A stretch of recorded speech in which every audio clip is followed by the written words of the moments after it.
Sanibonani indlondlo ezinhle, indlondlo le ekhuluma umntwana ohamba namakhehla, sanibonani. Laphaya ekugcineni kule video kade ngikhuluma kuyo ngesithunywa esiqhumayo, ngiyabona ukuthi la khona uthe siyeke ukungikhalisa. Sizokukhalisa vele, angithi phela isithunywa sakho siqhamuka nosizi. Uma siphakama nosizi ayikho into ozoyenza, siphakama nosizi. Isithunywa siyaphakama nosizi, siyaphakama nokuhleka, siyaphakama nenjabulo enkulu. Uvuka ujabule ungazi ukuthi kwenze njani. Isithunywa sakho siyaphakama. Ukuthi izindlondlo nizitshela ukuthi isithunywa like isithunywa fune siphakame bese singitshela indaba bese senzani. Ufuna sikutshela indaba, uyahamba yini amanzi, uyakwenza yini abakufunayo, uyalandelela yini ngendlela konke okufanele ukwenze, ngoba phela kunezindlela ezilungiswayo ezenziwayo kwamoya ukuthi bakuthumela and isithunywa sifuna ukuthi mawuse uzoqala ukuthi sikutshele indaba, sikutshele ini. Usulungisile umsamo wakho uhlanzekile? Wawalungisela amathonga lawo ohamba nawo? Walungisa ngempela?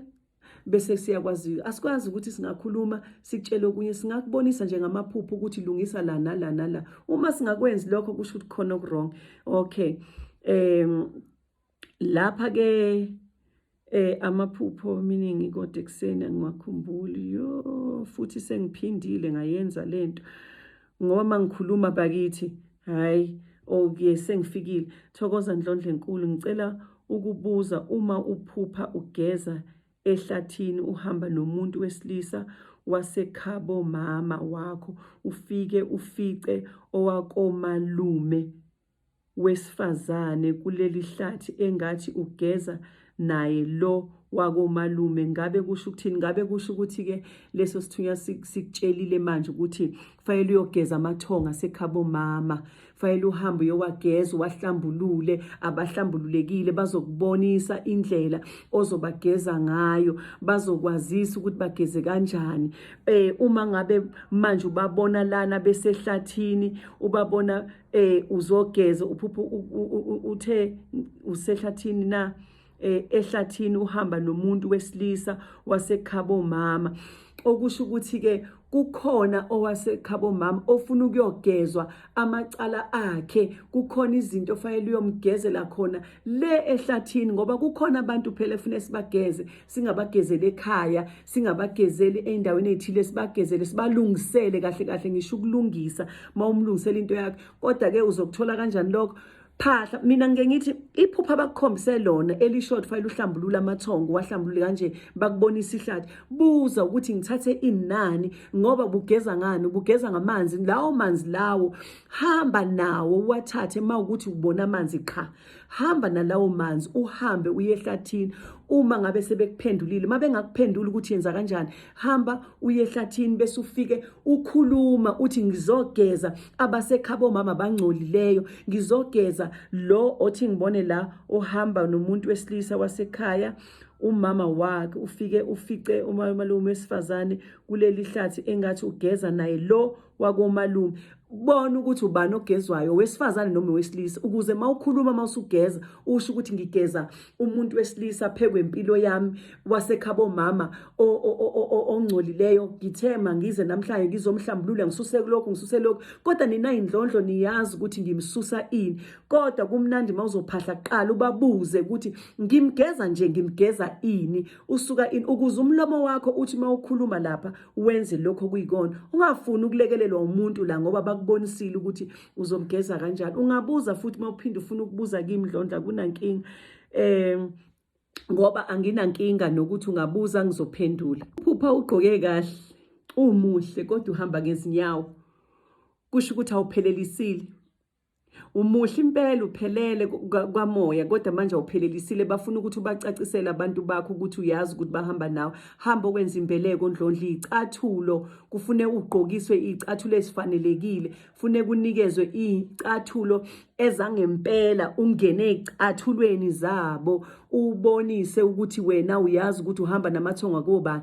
Ngihlale ngisho ngithi ithonga la komalume noma ithonga lasekhabo baba. Uma ngabe uma wakhe engashadanga nobaba wakho noma ngaba ngahlawula ithonga lakho lasekhabo mama, uma ngabe umama eshadile ekhabo washada nobaba kodwa washada usuzelwe kulelo khaya, yazi nje ukuthi ushade nawe usuzelwe ubhilonga lekhabo mama. Kodwa mayishade nawe ungakazalwa washada wacola wenza umabo ngendlela efanelekile wabika ethongweni wasethola wena emzini, kusho ukuthi wasemzini. Yikho nje nihlale ngikubhekisisa lokho ukuthi abantu ababhekisise lokho kakhulu. Uzokwazi ukuthola impendulo ulungise ngendlela. Kufuneke wenze impeleko ndlondlo uzokwazi ukuthi wenze kahle izinto zakho. Iphuphe umzala egone ingane encane, then ngayithatha kwangathi ifuna ukuphalaza, then ngayibuyisela kuyi. Usuvele usuyithathile engathi ifuna ukuphalaza, wayibuyisela kuyi. Ingane nje ephusheni bakwethu, futhi nje lengane ezoza ngendlela embi. Ispirit sethu mangabe sisibonisa iy'ngane ngenye indlela ehlambulukile enhle, hayi lengane ezobe ingathi ifuna ukuphalaza uyithathe phinde uyibuyisele lapha. Okusho kona ukuthi endlondlo bhekisisa kahle ukuthi izinto zakho zivalwe yini. Zivalwe yiyo lengane le owayiphupha, babekukhombisa ukuthi kukhona umoya ongcolile osuwuthathile.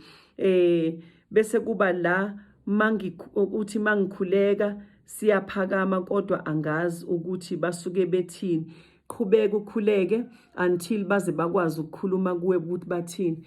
Qhubeka ukhuleke. Ngicela ni-understand endlondlo, akusiso sonke isithunywa esizokhuluma uma ngabe ukhuleka. Isithunywa uyakhuleka ukhuleke bese sifike ebusuku sizokuvezela amaphupho, sikuvezela ama-vision, kwesinye isikhathi emini sikuvezela ama-angel numbers. Ngayo yonke indlela isithunywa siyakhuluma, akuwukuthi siyokukhuluma ngendlela eyodwa. Qhubeka ukhuleke. Phela isithunywa ipetrol waso umkhuleko, upetrol waso. Wathatha okunye yazi ukuthi ususicishile isithunywa sakho. Bese kuthi gogo ngiphupha ngihamba ehlane namakhehla, angifake phakathi, ngigqoke ingubo yengwe ende enomsila, kwaqhamuka ingwe iza kimi ngqo ithobile. Uhamba namakhehla ndlondlo, uhamba namakhehla and uhamba nomoya wamakhosi. Umoya wamakhosi-ke njengoba sidideka sibiza imimoya eminingi makhosi ini, umoya wesithunywa umoya wamakhosi, umoya wenzuza spirit umoya wamakhosi. So yikho bekubonisa ingwe, okusho kona ukuthi uhamba namakhosi.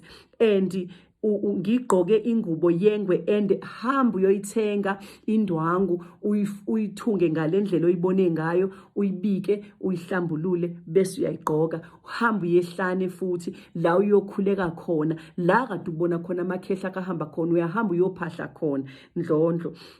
Ngicela ukubuza, ngiphuphe ngigibele itaxi ibigijima ngendlela eyisimanga. Ngicela ukubuza ngabe kusho ukuthini? Uyabona nje itekisi initiation leyo, uma ngabe igijima kakhulu itekisi izixaka, kusho ukuthi kukhona okugijima kakhulu, sekurongi, usugijima kakhulu ndlondlo.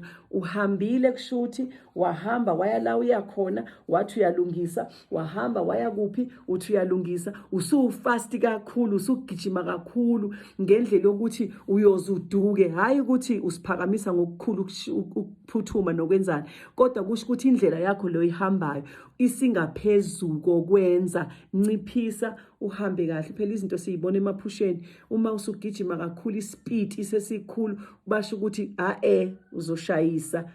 Take a deep breath, uqale futhi ubone ukuthi wenza kanjani. Singabe sesenza kwesinye isikhathi khona abantu abahamba abantu abaningi, angisho ukuthi wena, sengiyasho nje omunye uthi uhamba abantu abaningi, uhamba lo athi mayehluleka la hambe la, athi mayenza lokho enze lokho. Asime kancane, sithathe sikhokha umoya bese siyenza futhi. Mina ngidinga nje ukukhulunyiswa nokuzethemba. Ngidinga nje ukukhuliswa nokuzethemba. Okay ndlondlo, ukukhuliswa ngicela ulandele lama video, uzokwazi ukukhula, uzokwazi ukuzethemba. akunala ozoya khona uthi uyofuna ukuphakamisa izinto bengakukhombanga abantu bakho.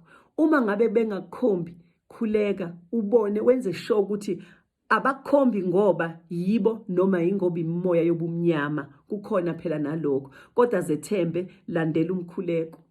Ndlolo.